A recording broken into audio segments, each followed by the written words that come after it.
This has been a special presentation of Tony Kurre Radio. Welcome back to another UAB Director's Chair. I have to laugh. You have this thing that looks like an abyss behind you. I know everyone's trying to make stuff look nice behind you, but it's your small, tiny little head, and it looks like I'm looking down at like the Titanic or something. I'm looking down at 12,000 feet. So I can see.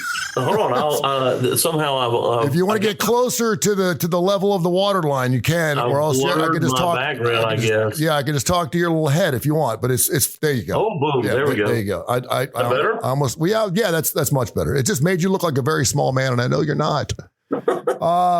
Listen, you're on our show every week. We run this thing 5 days a week. You can listen to the podcast wherever you get your Tony Kurre Radio podcast. We have 19 different shows we do, and we got some great stuff going on right now. So check it out. Tony Kurre Radio, the TKR app. We're also on the Coastal Sports Network.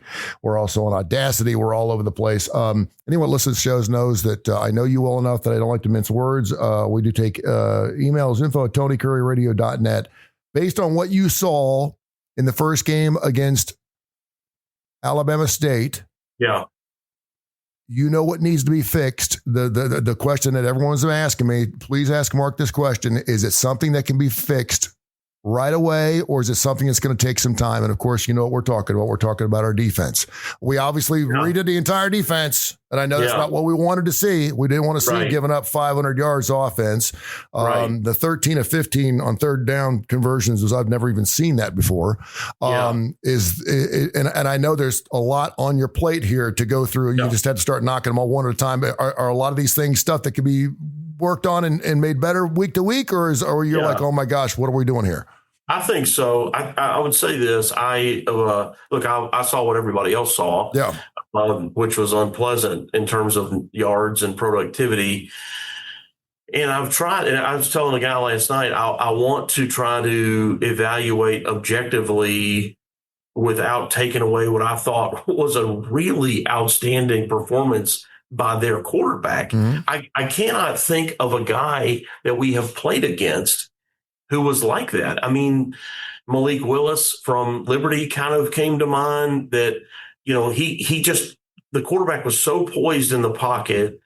When we did give him pressure, he was fast enough to, comfortably get away, buying time. So a lot of that yardage was his ability to create time and space to get the ball downfield for big plays.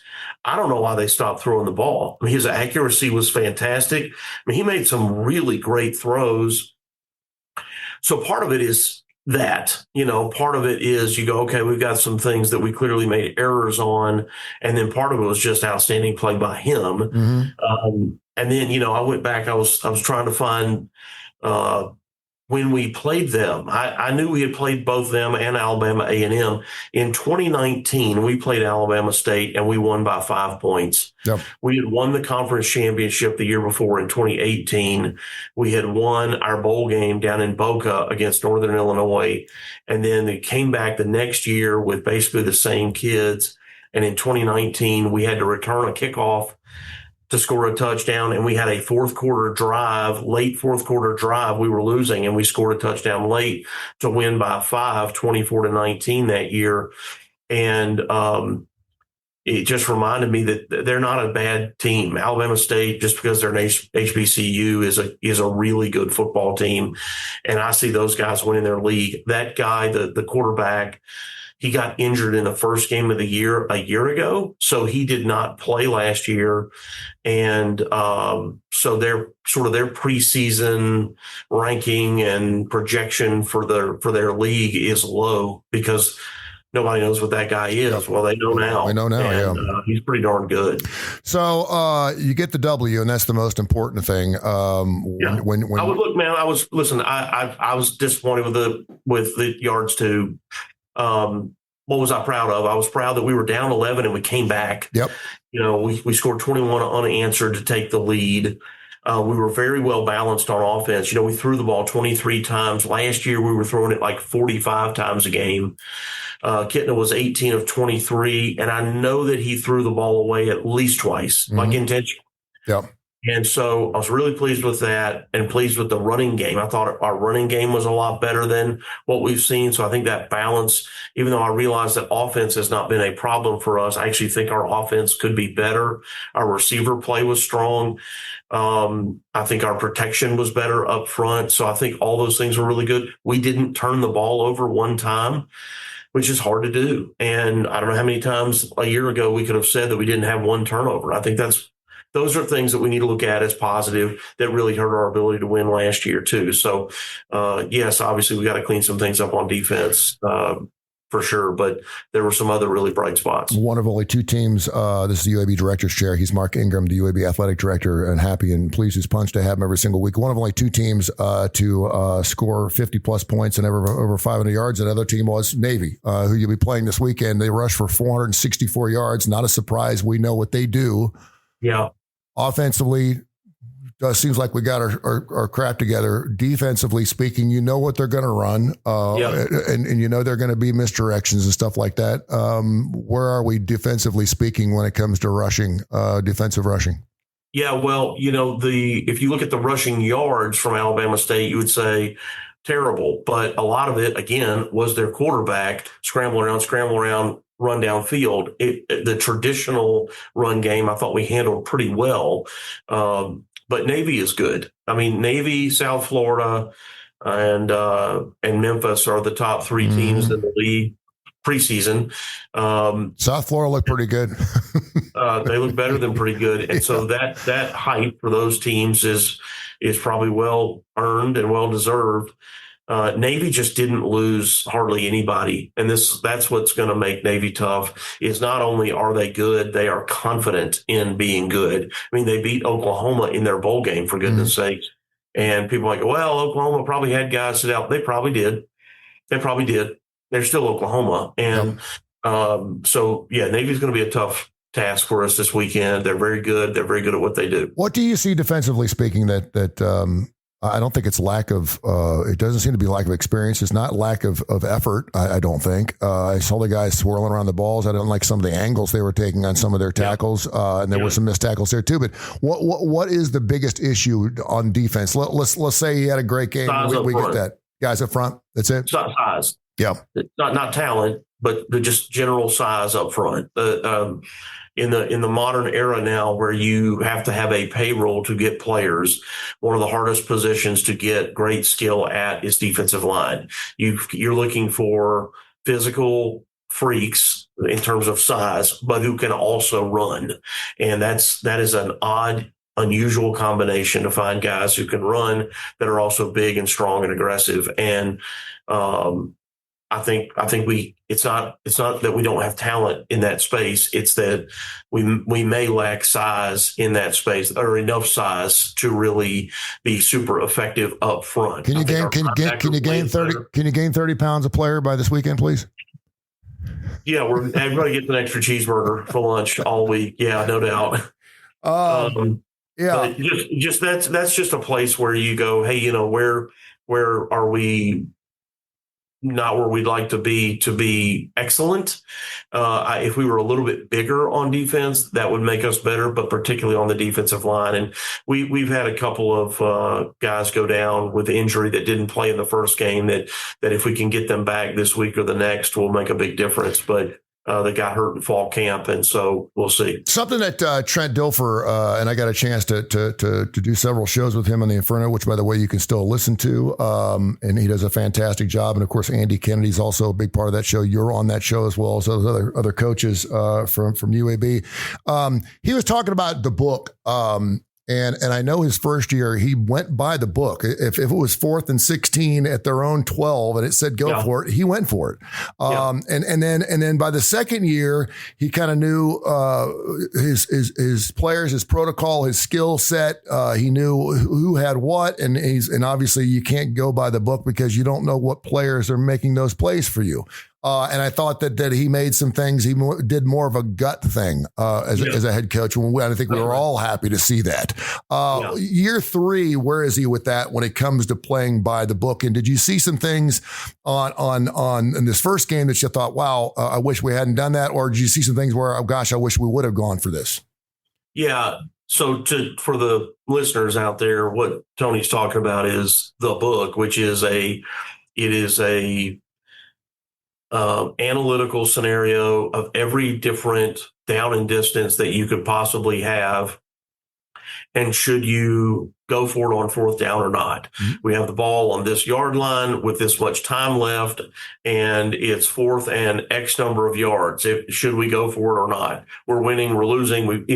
It's all and you think, golly, yeah, it's like AI generated analytical for not just for UAB, it's for like every team in the country, all their data combined, and it's put into this book that says in this scenario you should or should not go for it, meaning the odds based on history would say you will get it or you won't get it. And so there are some coaches who live by that. They won't vary from it. It does not matter. They're going to play that odds game, and probably with good reason. And we actually have a person on our staff who is on the sideline with the book.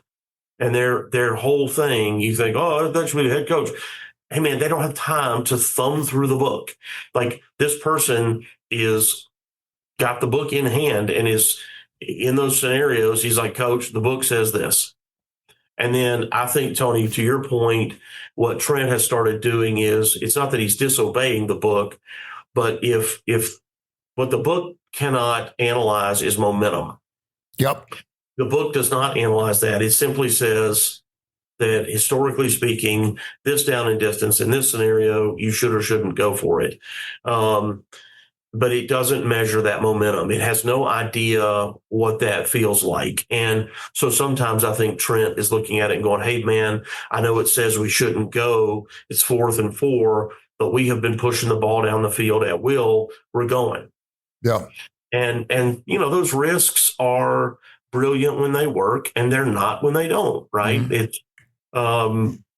It's part of the game. You can look at that. You can look at that. You can look at that Texas Ohio State game, and we nailed it. We have a show called K4 Wins where we handicap ball games, and I said, don't be surprised if you see a game like a 10-7, something like that, where they're trying to feel each other out, and both these teams defensively are really, really good. We know what kind of defense Texas has, obviously, because we keep track of them in the SEC, and Ohio State lost so many guys, but it's still Ohio State. They won the national title, and so I said, don't be surprised if you see that. And obviously, Sark is a guy who's known to go for it, and twice on downs he loses the football inside the 9, inside the 1, and that was the telltale reason, props, where they lost that football game.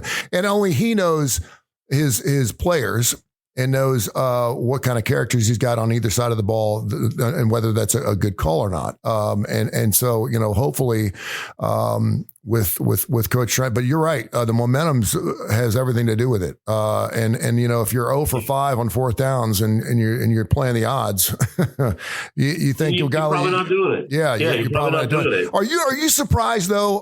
And certainly in the pros, and I can't believe the NFL starts this weekend. I'm so stinking happy to have football on Saturday and Sunday. But are you surprised? I mean, it used to be, if it was 4th down, I don't care if unless you were within kicking distance, you were punting the ball every time. Yeah. I mean, if it was 4th in inches and you were on the 32, you weren't going for it. Have you ever seen, and I'm forgetting the school, there's a high school in Arkansas, and there was a special on this guy. It's a great story. He was an accountant, and he retired young, and loved football. The local high school was historically not very good. Somehow he gets the head coaching job at the local high school, and his first year he was horrible. And then he decided to take his accountant's approach to the game, and he started looking at going for it on 4th down and how many times could you get it, and versus punting, and also kickoffs, onside kicks. So this team, he started always going for it on 4th down, always. Because what he recognized was, look, it's a high school who probably doesn't have a great long snapper. it's just, you never know if you're going to have a kid that can even get it back there. And then you got a high school punter. And so if the high school punter punts it 30 yards and they return it 10 yards, it's a difference of 20 yards, which is not really that great. Versus if you can get the first down and you are really breaking the spirit and breaking the will of that defense, and then you mow down and you score. Same thing on kickoffs. If you don't have a kid that can kick it a long, long way, you kick it down the field and they return it so far. Like, hey, look, let's try an onside kick. And even if we don't get it, we have moved the ball 10 or 15 yards down the field. And maybe it's, again, the difference of 15 or 20 yards for the other team. But on the 20% chance that we get that we recover it, you're breaking the will of the other team. And that's what they do. I know it's in Arkansas, and I wish I could remember the town, but like now they do it and they just dominate. They went from like being this historically horrible program to dominate high school football all the time, every year. And it's because of those unusual choices that nobody does. And you're asking about the NFL. I mean, I think that offense is sophisticated. People throw and catch much better than they did, even 30 years ago. I don't talk about this a lot, but I mean, I played in college, as you know, with Peyton Manning, who's a great player, but like everybody throws the ball more than we did back then. And we thought we threw it a lot. Well, and frankly, for back then, we did throw it a lot, but it's nothing like today. And I just think the evolution of the game is one that it's just highly sophisticated. It's hard to stop. It's 4th and 4, and I always try to look at it as the opponent. Do I want them going for it or not? And most times I'm like, please don't go for it, because I feel like they're going to get it right. Punt it. Please punt it, because I know we're getting the football back. But you don't even think about. Then you're adding time possession. You're adding, just forget the break and the will part. You're adding another 4 or 5 minutes in the clock, depending on where that is and what the score is. I mean, there's so many great things that can happen if you can maintain that possession of the football. So yeah, I mean, I'm glad it is the way it is, and I really am. I do still think there's. I'm not real crazy yet about the spotting of the football. I don't really quite get that technology yet, although it seems like it worked pretty well during the offseason. I guess we'll see that later on tonight. The chip in the football? Yeah. I love it. Listen, man, I think that's a great innovation. I hope we'll move forward. Now, we don't know when the knee goes down and stuff like that. I mean, but still, I mean, at least we'll know where the football is. Yeah, you know where the ball is. There's no question about that. I think any of those things are important, not just for it's not just for the obvious outcome, but and I know that, I don't know why this is, but fans kind of love talking about a coach that might lose their job, which I think is an awful thing. And yeah, they do. They do. I mean, like, we have preseason hot seats and all this stuff. It's like we revel in, oh God, they might fail. I sure hope they do. It's like, what are you doing? And, there's so many jobs on the line on winning and losing that getting those calls right, I think, is important. Yeah, there's no doubt. I know it's just football season. I know it just started, but my whole Kurre clan just loves some UAB basketball. Yeah. Can you talk about where the program is right now? I don't think I've ever heard of a program where you only have 2 minutes coming back from last year's team, 12 new guys. It's going to be a totally different look. We have one returner. One returner. Have you ever seen that? I've never seen that. I'm excited because I know he's good for 20 wins a season. He should be. I mean, but again, I've never seen a coach lose everybody. I mean, everybody. Yeah. I haven't done my homework yet. Apologize for seeing the transfers and who he's got coming in, but I know he's brought some guys in from North Carolina and different areas around the country that they want to play ball and they want to be on a winning basketball team. And they know that UAB is that. But how's the team looking? And it'll be here before you know it, man. I know it. Well, very athletic. I mean, Andy has always done a great job of reloading his roster. At least I can speak here. I mean, I don't want to speak prior to here because I don't know it well enough. But here, it hasn't been unusual for him. He's had multiple years where he had 7 or even 9 new players and did a fantastic job. I mean, he's averaging 25 wins a year, and which is unheard of given what you're talking about, because it's a little bit like like minor league baseball or G League basketball, where you've got a completely new team and you got to teach them everything you're trying to teach them: the offense, teach them the defense, teach them the press, teach them how to break the press, inbounds plays, all this stuff that you're trying to teach them and get them to practice and train and execute in the way that you need them to. I mean, right now, Andy's very positive about what he thinks. I mean, I've watched them practice. They look good. Like when you look at them, they look very like person to person, very athletic, very physical, talented. So it's just a matter of, Tony, in the modern era, what's so hard is, and this is for all sports, but especially football and basketball, you could be better. But if you're not any better than everybody else is better, you may be your record may be the same or worse. Like your team could be here and move to there, but if everybody else went to there, you know what I'm saying? Like if it was like this and everybody did that, we all got better, your record may be the same. So that's the hard part, is knowing what did everybody else do and how much better did they get or not.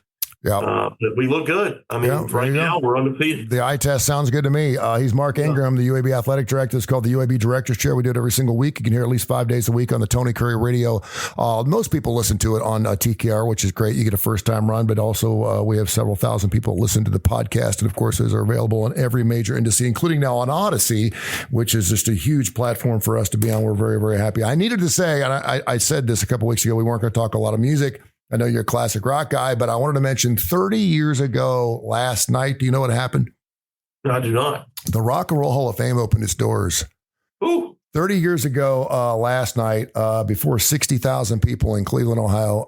The Rock and Roll Hall of Fame, by the way, cost $100 million to build, which sounds like a lot, but when you're talking about 1995, that's some. It was a lot. That's a lot of money. A lot today, man. That was a lot of money. Yeah, that'd be like 400 today, probably 300 or 400 today. The show started with Chuck Berry and Bruce Springsteen playing Johnny B. Good. How good is that? Rockin' the USA. Eric Burden was there. Dr. John Al Green, The Pretenders, Johnny Cash, Jackson Brown played the Redemption song track of My Tears. Aretha Franklin, John Fogerty, Soul Asylum, Lou Reed, Gin Blossoms, Sheryl Crow, The Kinks, Heart, Jerry Lee Lewis sang a whole lot of shaking going on, Bruce Hornsby, Bob Dylan, Sam Moore, the Allman Brothers, John Bon Jovi, Slash and Boss Skaggs sang Red House. Man, I know you have not been up there, but promise me if you get a chance, because I know how much you love classic rock. You love it as much as I do. But if you ever get a chance to go, a bucket list, if you get a chance to go up and check out. Have you been? Oh, yeah. I used to do my show. I used to do my show there every year on Valentine's Day. So I was there about 8-9 years in a row. Great. And it's fantastic. It's a lot of people are like, isn't it like a hard rock? And it's like, no, there's autograph stuff and there's guitars and there's pants and all that stuff. Yeah. But it goes so much more deeper into the stories. And really you could spend 3 days there. The first 4 floors don't change a whole lot. The 5th floor at the peak is a special exhibit. It could be Elvis Presley. It could be John Lennon. It could be some special stuff that's donated or borrowed, lent to, that's up there for 3 or 4 months. And they change that out. And, last time I went there, I saw the television that Elvis Presley put a bullet in. And I mean, it's just super cool. You'll feel different when you get up there, and it's raw. It's rated R in some areas. Which is what it is. The first thing you do is walk in there and you see a film of Woodstock, and it's Woodstock in all its glory. And it's wild, but if you get a chance to go, certainly do that. Hey, before I mention that too, what's the game plan? Where am I meeting you for the Tennessee game coming up in 3 weeks? Yeah, man. We got a good contingent going up. We'd love to have you. I'm going. Santo and I are coming up. I'm going to take them out of school. So what time is that, a night game or early game? No, it's a day game. I think it's noon Eastern. Okay. All right. Well, look me up and I'll make sure I run into you up there. I haven't been up in Tennessee in a long time, man. It's been 20 years. It's been 20 years since I've seen a ball game up in Neyland Stadium. Yeah, hopefully the weather's nice since it's a day game. Hopefully the weather's nice and, it's gonna be killer. And not too hot, you know. It's going to be killer. Thank you, sir. Appreciate you, man. UABsports.com, UABsports.com, and, of course, the UAB Director's Chair. Thank you, Mark. Go get Navy this weekend. Tough ball game. Go get them. Thanks, Tony. See you, pal. This has been a special presentation of Tony Curre Radio.